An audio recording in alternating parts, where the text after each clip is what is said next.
Memang hukum kita hari ini rusak serusak-rusaknya. Ibarat kanker, hari ini hukum kita ini sudah stadium 4. Kalau saya berbicara rusak hukum kita ini di bidang penegakan hukum pidana. Salah tangkap di mana-mana. Laporan mandek di mana-mana. Ini hanya terjadi sejak reformasi di zaman Presiden Jokowi. Terus terang di zaman Presiden SBY saya tidak pernah merasakan serusak ini hukum kita. Sebrutal ini penegakan hukum kita. Maka oleh karena itu saya minta kepada rekan-rekan mahasiswa, para aktivis, mari kita bergerak. Ini tidak lagi cukup diselesaikan dengan cara teriak-teriak. Teriak-teriak mereka tidak akan pasti dengar. Saya pastikan mereka tidak akan dengar.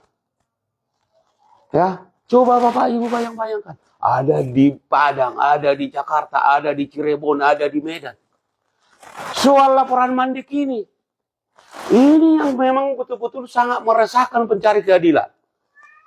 Ini boleh jadi karena faktor suap sogok. Terus terang saya sendiri juga sangat merasakan ini hari ini. Ada 4 laporan saya sekarang di Polres Pelalawan, Polda Riau yang memang betul-betul mandek.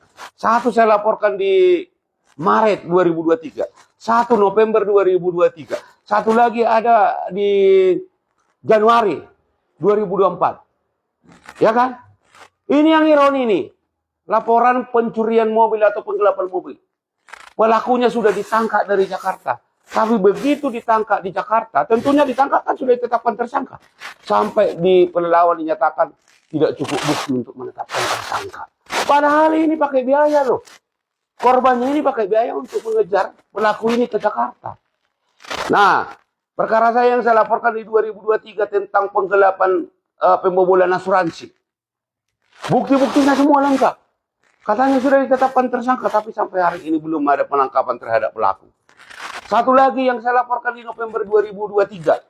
Pengerusakan terhadap bangunan. Soal kepemilikan itu nanti itu hukum perdata, tapi ini soal pengerusakannya sudah jelas-jelas. Ini hukum pidana. Kalau kemudian setiap ada orang mengklaim satu objek, lalu dilakukan dengan pendekatan pengerusakan, bagaimana ini hukum? Berarti kan hukum tidak ada lagi untuk mengatur perilaku manusia. Tetapi polisinya justru bermain-main. Yang keempat lagi, saya ada laporkan pencurian mobil, penggelapan mobil. Lokus deliktinya atau tempat kejadian perkaranya di Pekanbaru. Saksi-saksinya semua di Pekanbaru. Tetapi justru ini, Polda Riau, CQ, di Reskrimum, malah melimpahkan ke Polres Pelalawan.